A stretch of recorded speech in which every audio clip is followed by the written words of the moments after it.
Okay, so that should be recording now. Um, so yeah, thank you for participating. And the goal today is really just to discuss your experiences as a doula. So we'll be talking about how you feel valued in your work, um, the different ways in which you've learned to be a doula, to practice, learned about birth, and then some questions about reflection on birth knowledge. There's no particular answer that I'm looking for. It's really just trying to understand people's experiences, challenges, and some of the great parts as well. Yep. So I like to start out with a really positive question, which is, can you tell me about a time that you felt particularly valued as a doula by a client? By a client. Well, lots lots of stories come to mind. When you've been doulaing for as long as I have, it is easy to remember the times where you know you've made a difference and people tell you you've made a difference. I think that the ones that are profound are often things like she's had a previous cesarean and she's been dreaming of having a vaginal birth, and it all goes absolutely the way that we imagined together when we were sitting on her sofa, during her pregnancy. Those are really gorgeous. Or the ones that are really close to my heart are when somebody comes to me and they've had an absolute nightmare breastfeeding journey with a previous child, and this time they're being brave enough to say to me, I would like to give it a go. And that courage, after I hear, so often the stories of what women have been through are just horrific. That, just me imagining them being brave enough to put a child close to their breast again, I just think it deserves a medal. And then for us to go on that big journey of, really processing that trauma and unpicking that previous story and understanding what happened and why it happened, probably, and then having the baby and supporting them to have a smooth and wonderful breastfeeding relationship this time round. Yeah, that really gets me in the feels, really does. Amazing. So how do you feel that your work as a doula, or doulas in a broader sense, are perceived within the kind of broader scale birth community? So maybe by other healthcare providers, or by clients' families, or people that are kind of not directly your client, but around and in that space? Yeah. I think things have changed a lot in my 2 decades. People didn't really know what a doula was when I started. It was common for me to meet midwives in the birth room who'd never heard the word, had no idea who I was. And in actual fact, I was the kind of doula when I first started who didn't feel the need to introduce myself as a doula. And actually, I still don't. I tend to just say, hi, I'm Maddie. And then, these days a midwife might say, oh, are you a doula? Or they might have met me before and they know who I am. But in the early days, I think I snuck into birth rooms being assumed to be the sister or the auntie. And yeah, midwives had not heard the term. And then I think we went into a period in history where there was a lot of worry within midwifery circles about doulas, and a lot of that worry, obviously, understandably, came from not really knowing what we were, what our boundaries were, what our intentions were, and whether we were, judging the midwives, or it could be quite uncomfortable in a birth room. And a lot of my aims in those days was to really get an opportunity to build a rapport with the midwife and take whatever opportunity I had to explain the remit of my role, and to reassure the midwife that I wasn't there to step on their toes, to do anything clinical, to even give my client any advice. And I would set myself a task of, finding something about that midwife to love, so that I could build that relationship and leave on really friendly terms, with the midwife saying, "Oh, I hope I bump into you again." And that really paid off for me personally as a doula. I found that I was getting clients coming and saying, "My midwife suggested that I have a doula. They mentioned your name."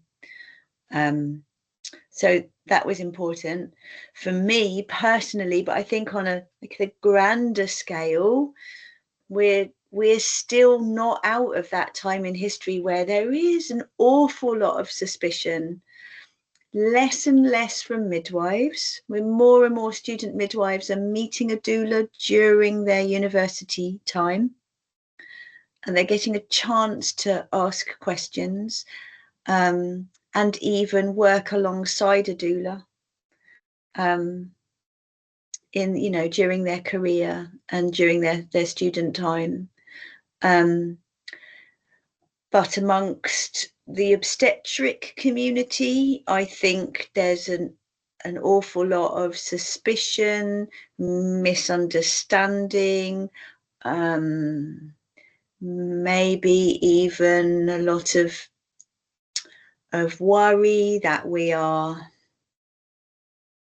there to undermine them, to contradict their advice, to encourage women to go against medical advice, and that we could be dangerous. I mean, all the old historical tropes around witchcraft are there, right? That we're dangerous, ignorant women that need to be stopped. And, obviously, hashtag not all doctors. Right. It's still there But though. definitely a Yeah. thing. I don't So think if you got a room of obstetricians together, there'd be more than one or two who said, "I'm a fan of doulas. I think it's a good idea for women to have peer support." I mean, I might be surprised, but I would, not be convinced that, there would be many doctors. And I know a few, thankfully, that they are in existence and they're fans of us, but it's not common. do you have an idea of why there's a difference between midwives versus obstetricians? Well, I think that's in one respect got nothing to do with doulas. I think we just align with some really deep historical divisions between the midwifery role and the obstetric role. I mean, if you go back far enough in history, it was midwives who owned it.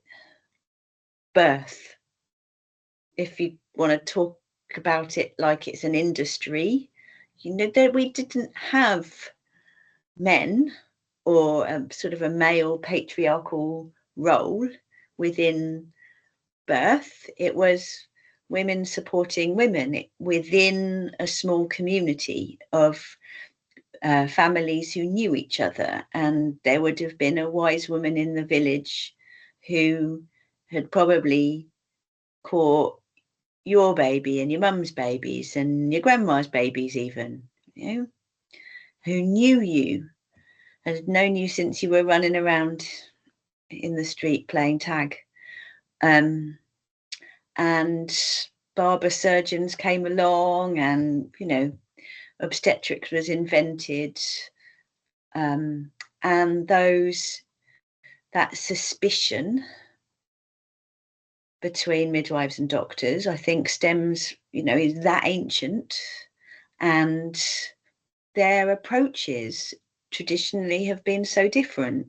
So, you know, if you've got the midwifery model that is around physiology and salutogenesis, keeping inherently healthy, normal women as normal and healthy as possible all the way through the process, versus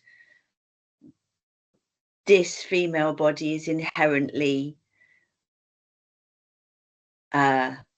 broken, and we're here to rescue you from yourself and your silly notions and fix you when you inevitably go wrong.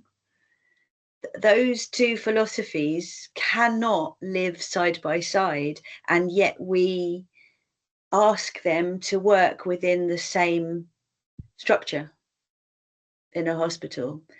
And so doulas come along, and obviously, you know, we naturally veer towards the midwifery model of care, understanding that relationship matters, that this inside here has a massive effect on what's going on here, and that they cannot be disconnected.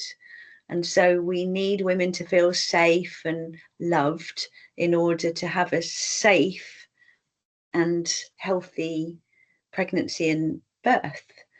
And so I suppose fundamentally, the doula philosophy is not one that aligns with the medical model of childbirth. Obviously, we're happy when our clients really do need medical intervention, and we feel very grateful and lucky that we live in a Western country with that technology available to us, because it does save mothers and babies sometimes. But I think, yeah, fundamentally we err on the side of there is too much medical intervention too early, and that puts an unnecessary strain on the system, so that some people who need medical intervention get it too late. So there's a double-edged problem with our system. So I think probably obstetricians sense that we're not the biggest fan of their way of thinking. Yeah, that makes sense. Can you tell me about a time when you felt like your role as a doula was misunderstood or undervalued, and what happened with that? Oh, God, there's been a few. I think the word misunderstood, that's really interesting, because whenever I have felt like there has been anger or distrust from a midwife I've been working alongside, it always has been a misunderstanding. We haven't, because you're in a birth room, and so the opportunity to have a full and nuanced and honest exchange of feelings and ideas in order for you to get to the compromise situation or to get to mutual understanding is is not there, because my job is to be focused on my client, not to be over there in the corner having a long conversation with a midwife. So I think that's something that doulas really struggle with, is how do we speak so that the midwives understand us and where we're coming from. So an example story I remember is a client of mine who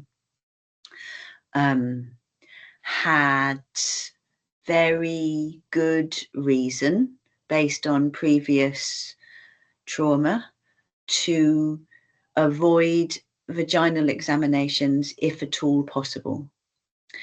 And she didn't want to disclose the reasons for why she didn't want to be touched. But she had disclosed to me. So we're in the birth room in an obstetric unit, but it's the one room on the obstetric unit that's got a pool. She is a low risk woman in spontaneous labour, and she felt it was time that she wanted to get into the water. And she also wanted gas and air. And the midwife said, I can't let you have pain relief or let you get into the water, which she wanted that for the pain relief. So I can't let you have pain relief until I've examined you, because you need to be in established labour. And she went out of the room without instigating or inviting a conversation from my client. She went out of the room to get the examination pack. And I followed her out of the corridor, into the corridor, and said, so can I get this straight? You are withholding pain relief until you've put your fingers inside her vagina.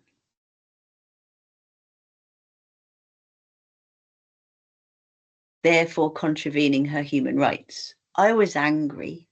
And also, by the way, I was tired, because, you know, I'd already been with my client at home for many, many hours before coming into the hospital. So I could have been gentler. I could have opened up that conversation with compassionate inquiry and non-violent communication. So I regret the way I did it. I don't regret what I said, if you see what I mean. She was furious and went to the head of midwifery to make a complaint about me, which sort of made me giggle, because they have no jurisdiction over me. And that midwife was told by the head of midwifery that I was absolutely correct. Of course, because I was absolutely correct. That is not legal. So I think I reflected an awful lot on that experience and some others I've had, where I feel like it really brings into play one of the enormous skills of doulas is around communication, and that's our biggest skill. We're holding all of these personalities in a birth room, and hopefully we're being able to kind of spread love around that room and act as a translator when communication is missing each other, or is coming across in a certain way, or being met in a way that was not intended. Hopefully we can kind of be there on the periphery and say, oh, I think what she meant was, is that right? Is that what you meant? So that we can try to find the places where people connect. But what happens when that fails, and when we miss, because actually, you know, the rest of that birth, when that midwife came back and she'd been told off by the head of midwifery and clearly felt annoyed that I'd spoilt her day and deflated her ego a bit. And maternity care is so hierarchical.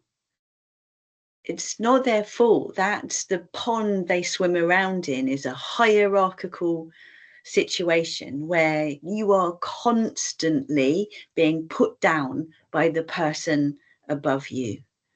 It's not just doctors talking down to midwives, it's midwives talking down to the band midwife below them. It's unusual to get a sense in a hospital that this is a lovely, sort of team. And in fact, we know that from government maternity reports, looking into hospitals, that have had poor outcomes. One of the things that is always identified is lack of good cross teamwork between the professions, between doctors and midwives and all the different staff working together. And we pick up on that sense. We see it when we're in there with clients. And so I think it's really unsurprising that some midwives see doulas as down here in the pecking order. And if you're pecked from above, then it's human nature to peck downwards. So I think that's what, it happens to doulas sometimes. We're made to feel like we're less than, that we don't have any worth in the wider picture of maternity care. And we'll get asked a lot. They'll say things like, so how long does it take to train to be a doula then? They're kind of judging us by those old-fashioned patriarchal notions of, how highfalutin is your academic credentials in order to be a doula, misunderstanding completely the idea that actually we're not about what we know, we're about the soft skills. As you know, that's a different kind of skill and a different kind of intelligence, that kind of emotional intelligence that we need to bring to the role.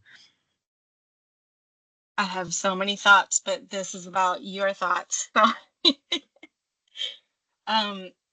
So when you're thinking about, that's sort of like feeling value, the abstract value, but obviously, of course, doulas need to charge a fee to be practicing sustainably. So I'm interested also in how you make decisions about setting your fees. How do you decide, where your boundaries are in terms of what you provide for the fee, and how, if that's changed over time and experience for you in terms of officially what you're charging and what you're providing? Well, you're gonna gasp when I tell you this.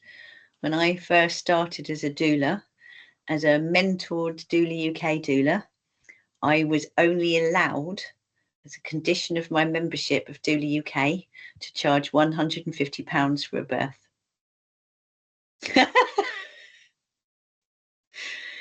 And you were only allowed that must be like £5 an hour. Like, what? Less than, God, less than. Yeah. And so while you were mentored, so for you, however many, 4 or 5 mentored births, that was what you were allowed to charge, and £10 an hour for postnatal work. And I think that my generation of doulas, so Doula UK was formed in 2001. I joined in 2003. So I was the sort of basically the second generation of doulas in the UK. And I think until then, now obviously there are always going to be exceptions, but in general, doulaing was a middle class white woman's activity.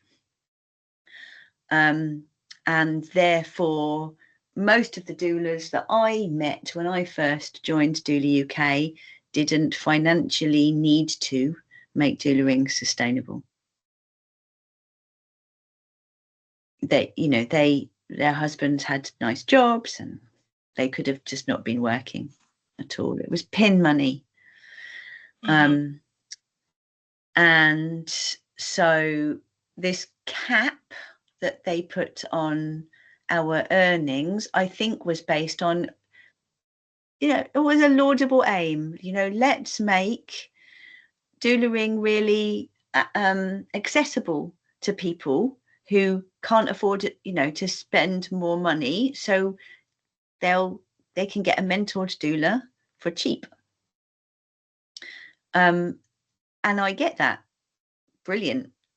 But of course, it meant that this second generation of doulas were coming in, like me, who are different. We have always been a 2-income family.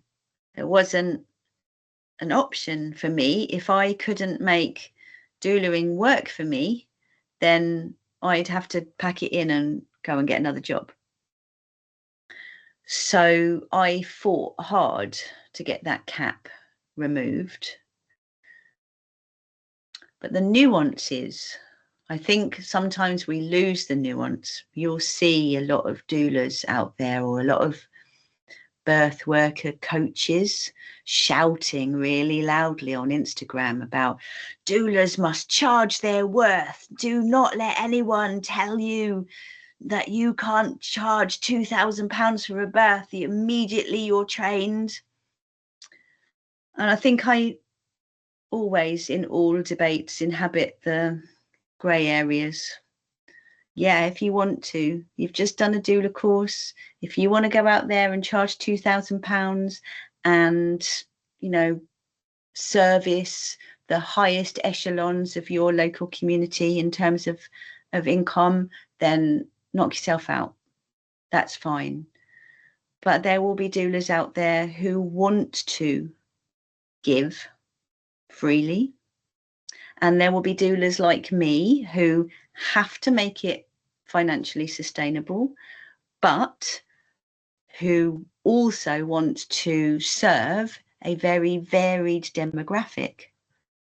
And that if a woman comes to me who says, I've just escaped domestic violence, I'm living in sheltered accommodation, this child is going to be fatherless, I haven't got a pot to piss in.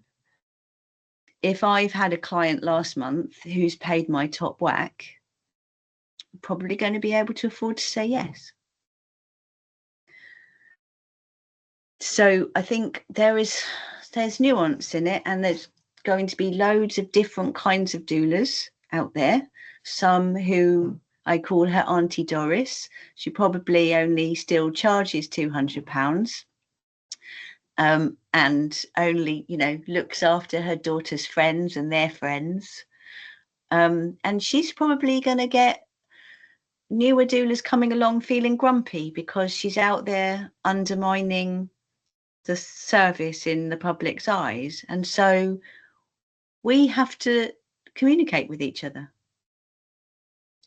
And communicate with the public so that they understand why there's such a vast disparity in what doulas charge. And why that is. Yeah. So in addition to needing to make it financially sustainable, what are the other factors that affect or either support or undermine doulaing being like a sustainable practice, just a sustainable role for you?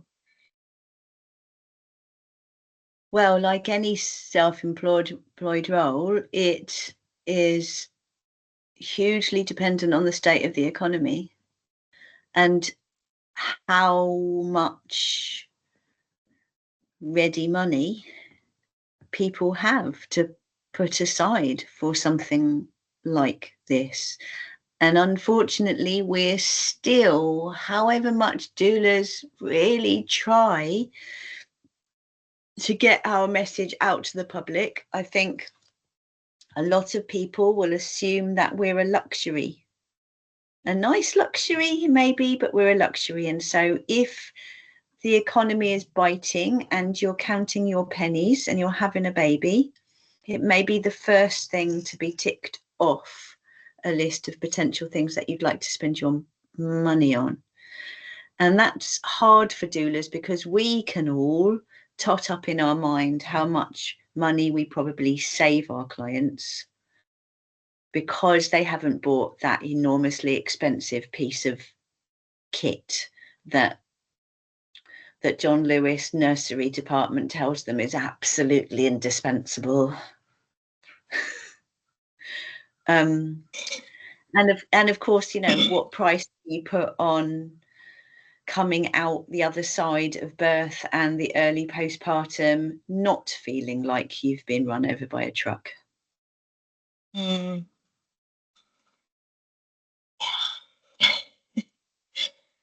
So yes, I think that really has an effect.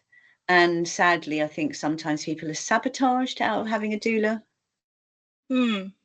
Family will say, oh, you know, what are you doing that sounds like a bit of hippie nonsense. Yeah. Or I think I get most furious when I hear mothers tell me that a midwife said you don't need a doula, you've got us. Interesting. Mm. Yeah. So let's dial the clock back, and I would love to hear what led you to become a doula and what your initial training was like. So I was teaching English as a foreign language, and then I ran a small husbands and wife publishing company for a bit, which I absolutely hated. I mean, the whole publishing company thing was an accident, which is a long story, but we hadn't actively chosen to run that business. And I hated being an employer. The stress of being responsible for feeding other people's children kept me awake at night a lot. And it was hard work. We were publishing a weekly publication that was a hamster wheel. And I had my first baby, and I was putting him into the arms of his grandma and running upstairs and getting on the phone to clients 6 weeks after he was born. And then fast forward 3 years and, you know, being heavily pregnant with my second baby, I just had an emotional breakdown. I don't want to do this anymore. I said to my husband, I can't, I don't want to miss.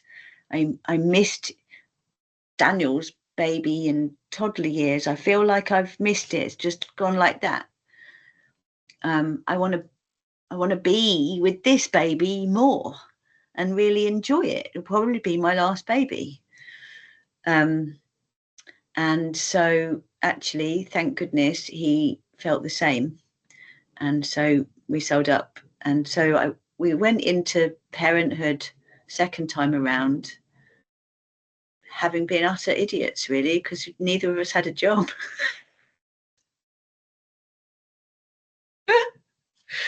So we were absolutely skint. I mean, brassic. And so I knew I had to do something.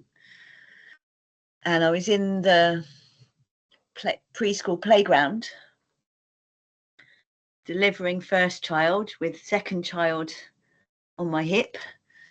kind of complaining to one of the other mums, saying, I don't know what to do. I really don't want to go back to teaching. I just don't know what to do. And she said, well, you're a doula, aren't you?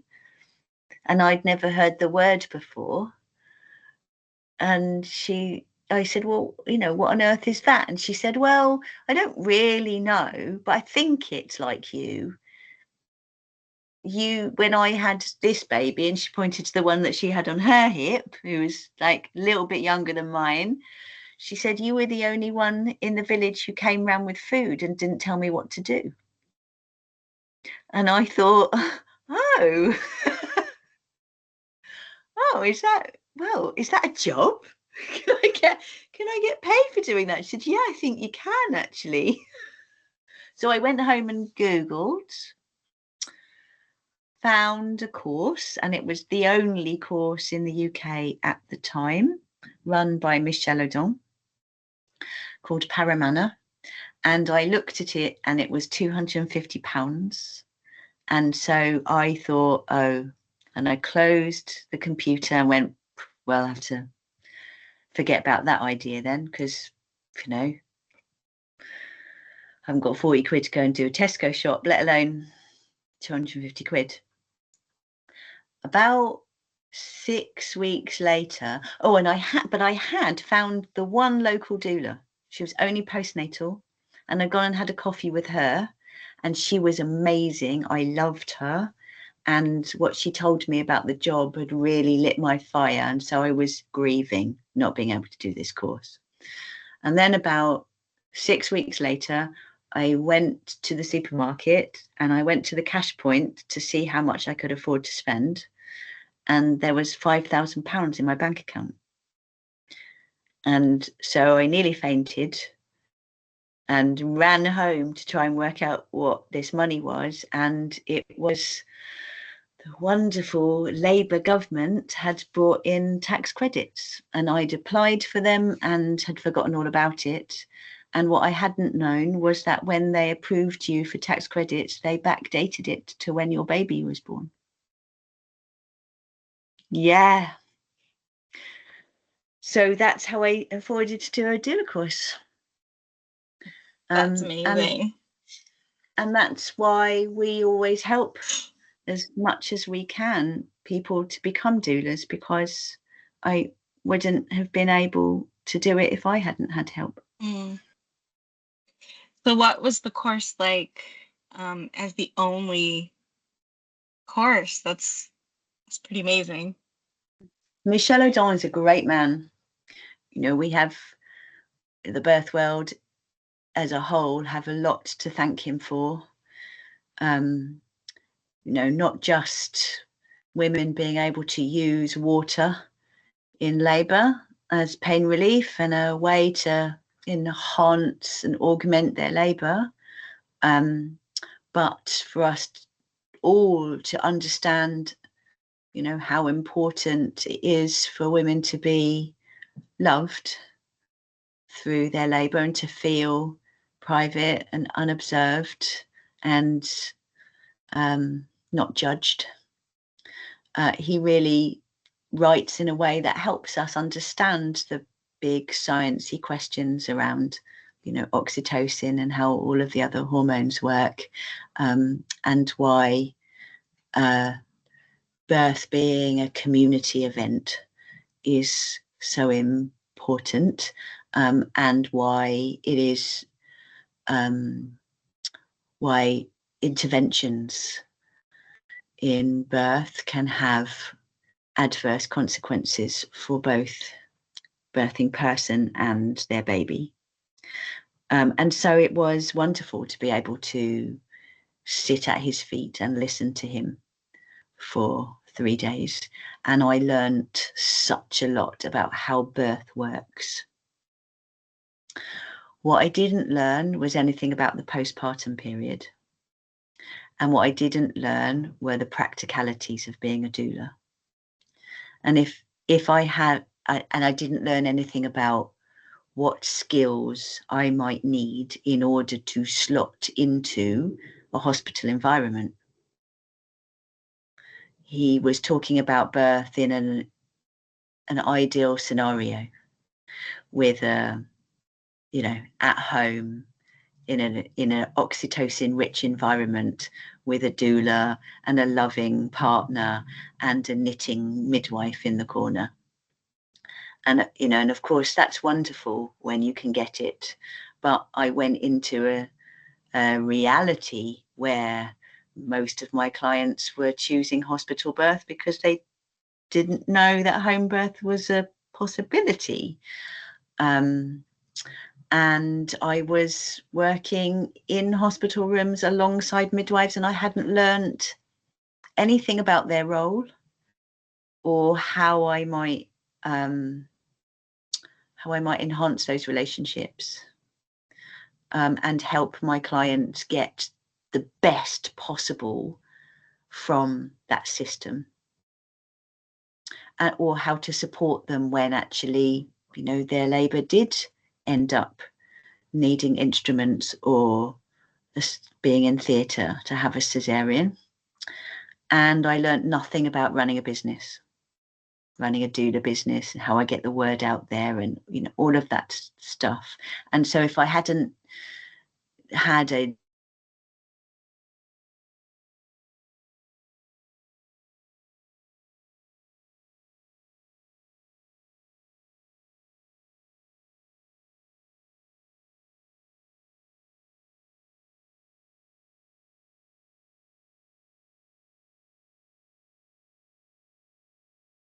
Are you back?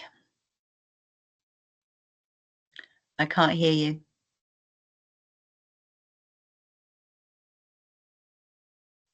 I was just muted. I'm not sure if it was me or you, so I'm moving closer to my Wi-Fi in a Okay. much darker space. Okay. So the last thing I heard was about running a doula business, and if you hadn't, I think you were going to say something about your experience. I would have been stuffed if I didn't already have a bit of an idea about running a business and marketing, advertising myself. And Doula UK were a good support, and obviously in those days Doula UK was the only way to promote yourself online. We didn't have social media. And I didn't have a website for years because I didn't need one. Everything came through Doula UK. So that was really, you know, I have enormous respect and love for the Paramana Doula course, but part of my thought process for setting up developing doulas above and beyond, you know, being lonely in Cambridge and wanting more doulas to hang out with, so the logical thing was to create them, was to give people something that would be a more practical grounding so that they could really hit the ground running with a whole toolbox, not just of knowledge about birth to pass on to parents, but how to make this role sustainable, not just financially, but in all the other ways. Yeah. Okay, so I'm conscious of time. So there's a couple sections that I think you've kind of talked about, questions that I was going to ask about, like career changes and things like that. So I'll skip that section. And I would love to talk about the nature of birth and how your understanding of what a kind of normal, typical birth looks like has changed over time. Obviously, you said your introduction to it was kind of the ideal. And then it sounds like that changed pretty quickly as you started attending births. Yeah, my Doula University, which is my kind of half jokey way of talking to new doulas about, you know, the run of often long, difficult births that they might have in the early days, was a run of hospital inductions. You know, being stuck in the same room for 48 hours plus, I learned a lot by watching and listening really carefully to the midwives and the doctors, and writing things down and going home and looking up what that word meant. And, you know, like there was huge learning curve in those early days. And yes, you're right, a huge shock, because I'd had 2 natural births, one long and difficult, but natural and unmedicated, one quick and easy. And in the 3 years since I'd started having babies, 4 years, it felt like the hospital system had changed exponentially, and the interventions were being, I say, offered. Then it wasn't really offer. It felt very coercive. And I had no idea how to support my clients through the process of making informed decisions. Mm. So those skills needed to be honed very, very early on. And I think what I also learned is that birth isn't, we can learn about how natural birth works. This is what the hormones do, blah, de blah, de blah. But I think what I learn is that we birth as we live, that everybody's personality and history, they bring with them into the birth room. And so the way that their birth unfolds is very much, is as much down to what else they are carrying with them as it is to the environment and the way that they are cared for. And that really taught me that 80% of our work is done in the antenatal period. Mm. Somebody, the way that somebody births is so dependent on the work that they've done. Mm. So a lot of the knowledge that you're sharing with me is not things that are like it's through experience, right? It's not through kind of structured research study. I want to be careful about the word evidence. I think classically we would call like the medical studies evidence, but I think experience and ethnographic observation are all evidence too. So how do you balance the different types of knowledge, right? The research that you're reading from other people and from these structured studies versus the lived experience and what you have seen and learned in birth rooms? Mm-hmm. Well, I suppose on one level, it's quite easy for me because it is not for me to have an opinion about evidence. My job is to know it's there, and ideally to have some kind of idea of how rigorous that evidence is. But it's there in my hands in order for me to offer it to my clients. Not even to give, but to say, look, it's here. Do you want to look at it? Is this something that's going to help you make a decision? Do you want to talk about it? If you're not sciencey and I'm not sciencey and we're finding it difficult to read this paper, let's see what we can find. Oh, look, here's a midwife who's written it down in lay language. Shall we read that? How are you feeling now that you've read that research? You've got gestational diabetes, but it is well controlled by diet. How do you feel about taking up their offer of early induction now that you've read that information? Do you want some more information? Are you still feeling on the fence? What would make you change your mind? If you declined induction, what circumstances, if they came along, would make you change your mind? My job is to ask open questions and to offer information. And actually, sometimes people want facts, and we have a conversation about how actually, when it comes to maternity care, facts are in short supply. We can have some research, but also next year that research might be debunked. And also, how much grade A evidence have we got about maternity care? Because it's really hard to experiment on mothers and babies. That would be unethical.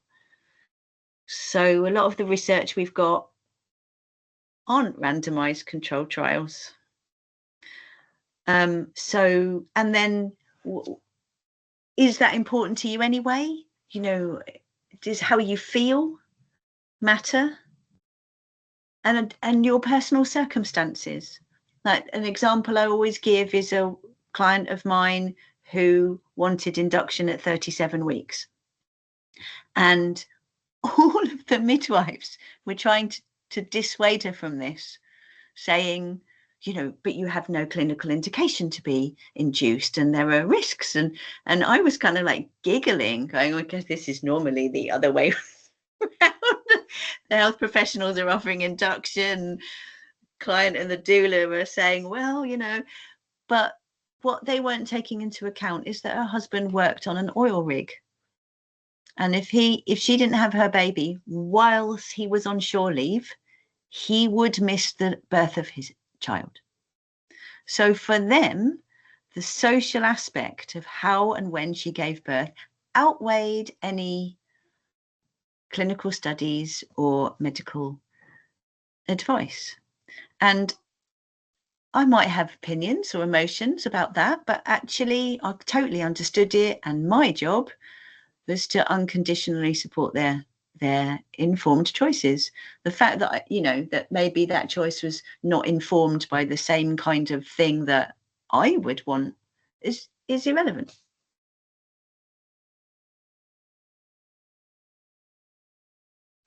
Sorry, I was muted. So once you and the client have like their birth plan, how do you navigate responding to unexpected events during the birth? It doesn't go the way that they expected, or maybe they even don't end up birthing in the place where they planned to do it, the setting where they planned to do it. How do you then kind of support them, but also deal with the unexpected changes?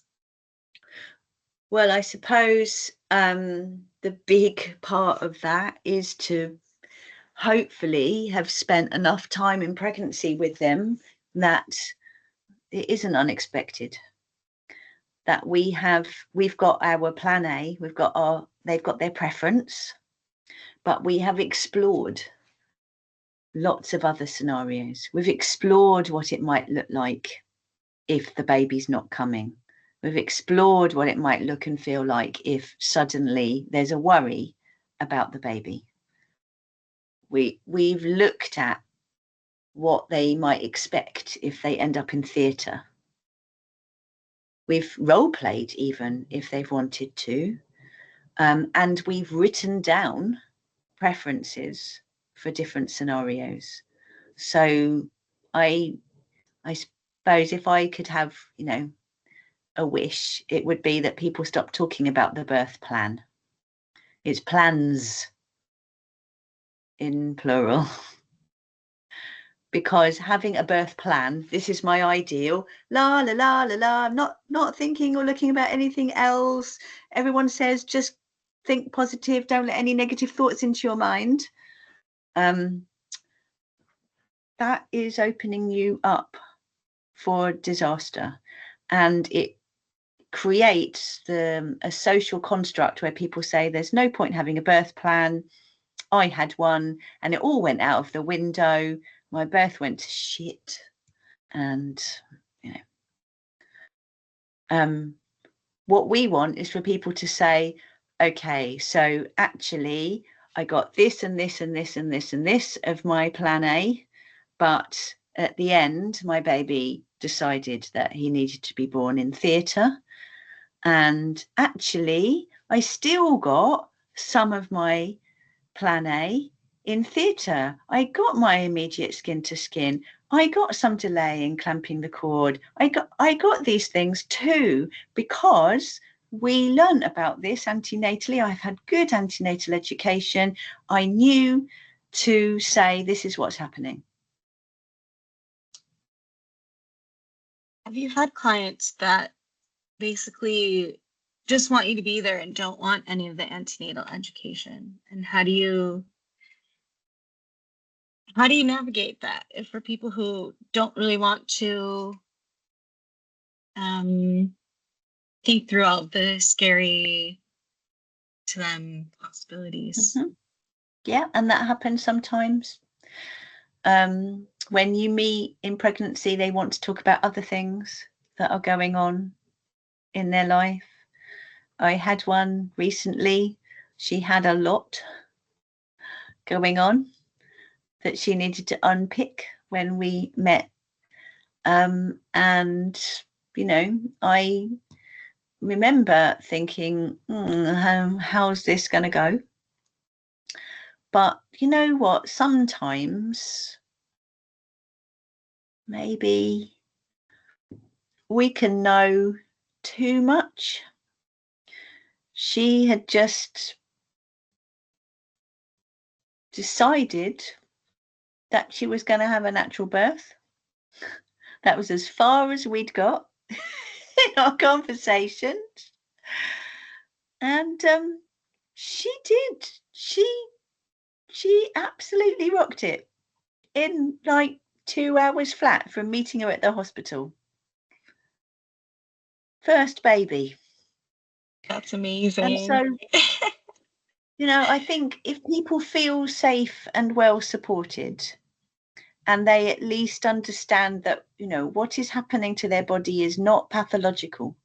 This is a normal physiological process, like doing a poo.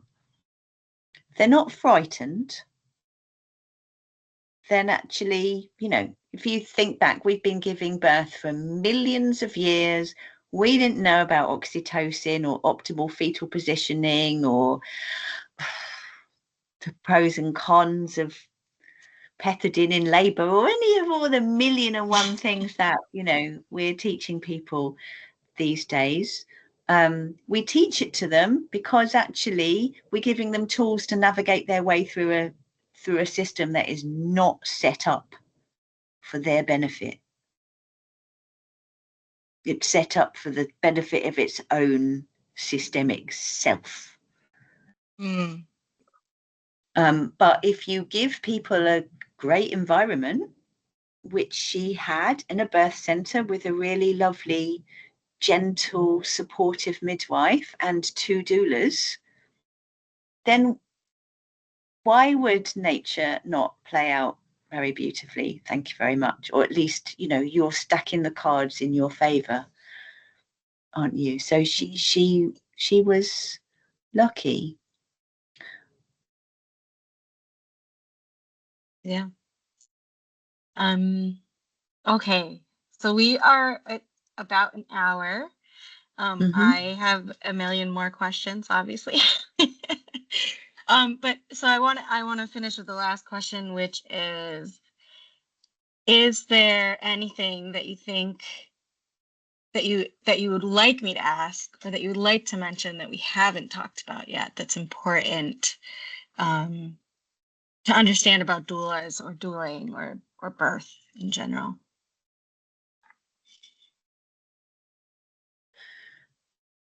I suppose it's a double-sided answer to that question, because it's about one reason why I feel so passionate about doula support, but it's also a worry, a fear I have for the future of doula support. My passion is that doulaing as a return to women taking back control of their own births, a return to community, a return to sisterly wisdom, peer support that has been part of our maternal journeys since the beginning of our species. So it's a reclaiming, and it's an understanding that knowledge is power, and knowledge is a gift that each generation passes down to the next. And that knowledge should be freely shared. And one of my great pleasures is being able to say to clients, share what you've learned, tell your friends, tell your neighbours, be that informed friend when your sister has a baby or there's somebody else in the playground who's pregnant. And don't keep it to yourself. This is ours and we need to reclaim it. It shouldn't be the preserve of experts, and it certainly shouldn't be the preserve of people who can pay for it. And yet, increasingly, what I see, because unfortunately, doulaing is having to survive in a capitalist society, is this knowledge being kept and corralled behind payment walls, or being sold as the expert wisdom of this one practitioner. So ego begins to creep into the paradigm, and competition. And I find that really upsetting, because I think it's a threat to the revolutionary aspect of what doulaing is. It's a grassroots rebellion against the patriarchal capitalist structures that took birth away from us in the first place. Sorry for the rant, and it might sound negative towards some younger doulas, but I feel like we're all standing on the shoulders of giants, right? And we really should be open and honest about that. This is where I learned this, and now I'm giving it to you. Pass it on. Yeah, no, that's a wonderful rant. I love it. So thank you. But do you have, after doing the interview, do you have any questions for me about the research? Well, what's next for you? What are you going to do once you've talked to everybody? Yeah, so the plan is there are a few phases of this research. Phase 1 are these interviews. Once I get about 15 of them done, I will start collating information while I continue the interviews. And the idea is to draft some kind of pamphlets that are on the topics that we talked about to share with doulas, but maybe also for doulas to share with potential clients or just the public, to say, here's what a doula does, here's why doulas are valuable. One of this last set of questions that I was asking is really about like that depth of knowledge that I think really is held by doulas, which is why I really enjoyed your rant, because I think it does take that positionality and that kind of stance to be open to learning about birth in that way. Whereas in midwifery or obstetrics, there's a very defined set of things that you can learn and operate under. And it is like this unofficial kind of like transmission of knowledge across generations. So those pamphlets that kind of summarize what I've learned from these interviews are meant to kind of be useful to doulas. Phase 2 is circulate them among any participants from the interviews or potentially new participants who are interested in giving feedback and kind of like checking, that nothing I'm saying is crazy, that, we need to rephrase something or change how it's put out there, and then make like a professional, totally free version of that, which not Maddie, Becky has actually volunteered to help make look Oh, pretty, which is brilliant. wonderful because I don't have the design skills. And then phase 3 is to actually revisit people that have used those and potentially get some testimonials saying, yeah, I've used these, they've been useful or not. That will help support the research to keep going. And then the bigger picture is to apply for a bigger grant that would allow me to have a student that's paid to do full-time research and a postdoc who's paid to do full-time research on this. And kind of just make it bigger and make it enough research that we can, that the phrase I've been using is weaponize it to improve policy around birth, perinatal, breastfeeding, all of that. And it's so needed in the UK. I think they've got to a place in the States where, for some reason, the powers that be have suddenly got the message that doulas can improve outcomes. I think it was all down to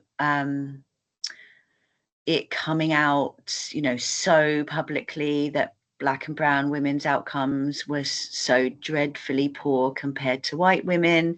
And then somebody somewhere must have said, well, doulas can even up that disparity. And, so many states now are legislating so that doula support can be applied for under people's health insurance. I don't know what it would take here to get doulas to be more in the mainstream, because personally I'd be anti us working for the NHS, because that would be a conflict of interest. Right. So we'd have to be funded by some other arm of government, maybe. Right. But women would still have to be able to freely choose us. Yeah. So I don't want to keep you here too long, so let me know if you need to go. But I'm fine. And I'm gonna, I guess I'll keep recording if that's okay.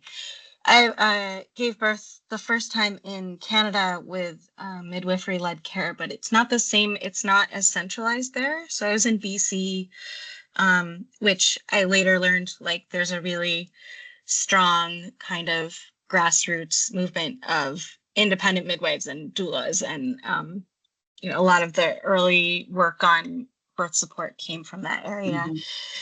So it's a really strong kind of culture around that among the midwives there, but the midwives are not centrally trained and controlled. There's certain requirements to become a qualified midwife, but it was essentially an independent practice that was government funded. And so they were radically in the direction of informed consent, like, offering things where I'm like, there's not good evidence behind that, right?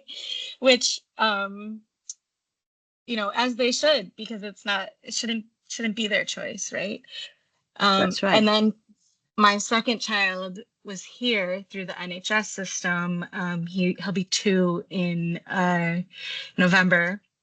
And that was such a different experience, and it felt very, like, it didn't feel right to me, right? So I accidentally stumbled into this really excellent model where I literally went to the place because it was across the street from me in BC. Wow. And then when I got here, I was like, what the fresh hell is this, right? Like, what is this? I asked my midwife about having a doula, and she basically said like, we don't encourage or discourage anything external to the NHS. And I was like, In other am words, I I'm not conversing allowed with a to say human? anything to you. Am I speaking to a human right now, right? Or am I just move over and I'll talk to the computer myself? Yeah. And so I See. ended up getting a doula here, and then I was continually surprised that my doula was able to point me towards better evidence, because I'm over research everything because I'm an academic. She was able to point me towards better evidence. She was more up on the research. She was more aware of a lot of things, even trials on vaginal breech birth that she referred to me to, that are being run by the NHS, and the NHS service itself didn't know about it and didn't bring it up. Yeah. So I think, like, when you say that like doula should not work for the NHS, I think that's a really important point, that that the value is that doulas only have the responsibility to the birthing person. Yes. And obviously you care about the baby, but also your focus is on the birthing person. And there's prime responsibility. Yeah. Right. And there's not anyone else that is doing that in that situation. No, there isn't. Maybe a grandmother, something, if you're lucky. Yeah. Yeah, exactly. And, and unfortunately in our system, unless someone is lucky enough to have a continuity of care team in their area, which is there, there's nobody who's looking at that family holistically and going, oh, she lost her mum last year. There's going to be some grief in this birth. Or whatever it is, there's no community orientated care going on, and that it breaks my heart. So some of the research, there's already good evidence that continuity of care is important. There's already good evidence that having an advocate a huge amount of evidence.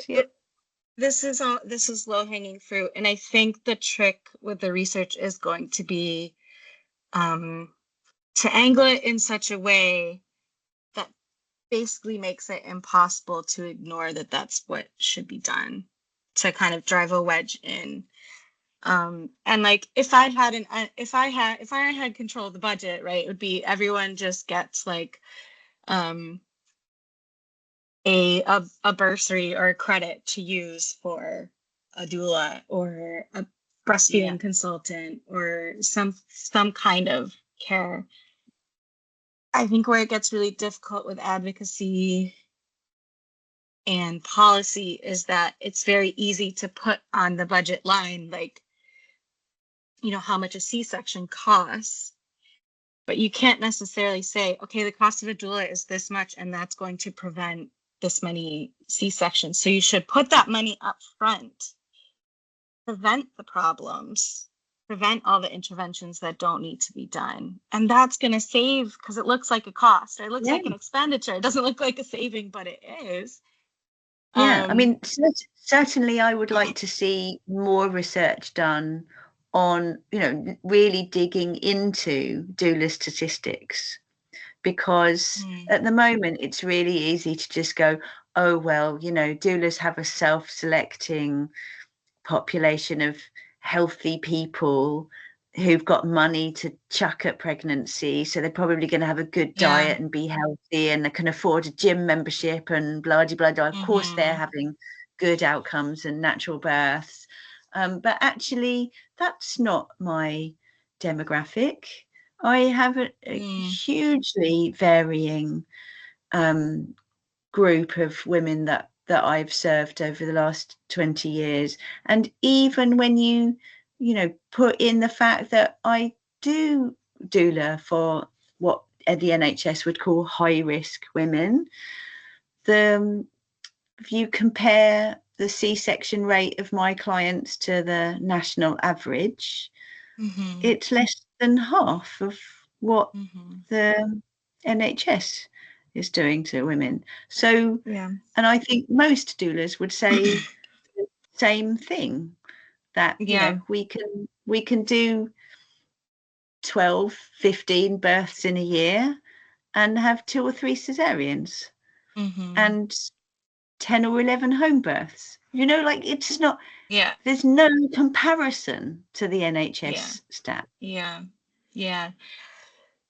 So there are other like side projects. One of them, during the training, I was texting with my friends in Vancouver, 2 of whom are now doulas. So we all were in the same birth kind of cohort at the midwifery, and then 2 of them became doulas, and now maybe I'm the third. I don't know. We'll see where it goes. But they were discussing how the availability of home births that are midwife led or midwife supported there is decreasing, and it's basically forcing women to either choose to be in the maternity ward or to free birth, and either way the outcomes are not great and can be traumatizing. And then I came across some research that has also been an issue in the UK. So we may just start collecting stories of people being unable to do home birth, even though in both countries that is written into law, that it's part of your right to birth where you want to, and that includes home birth with support. So there's that angle. And the other thing that I think might, so there's the like financial cost of all these interventions, but there's also, you know, the government and the economy have an interest in having more people. Like, babies existing is generally a good thing for the economy. And I have met anecdotally a lot of women who wanted to have more kids, went through childbirth once. It was so scary, so awful. Postpartum was so horrible. And they just say, I can't risk it again. I thought I was, you know, losing my life and my marriage and my health and my sanity. And that surely does not need to happen. You know, like, you can have not every birth that my first birth is an example of something that I didn't want all of the interventions that happened, but I did not feel unsafe or traumatized because I got to make those choices along the way, and I had trusted support. They were listening to me, they were informing me, they were asking me for decisions. So I think that, again, is like where doulas can come in the current system, right? Because we're not going to remake the whole NHS to be perfect. Because our traditional argument is invest in maternity services, because that's where health starts. Because it's where life starts. So if you want to save money down the line, then invest at the beginning of life. But that argument doesn't get anywhere with politicians, because all they're worried about is the next 4 years. Right. So, but if you're talking to capitalists about capitalism, then yes, they've got to replace their population.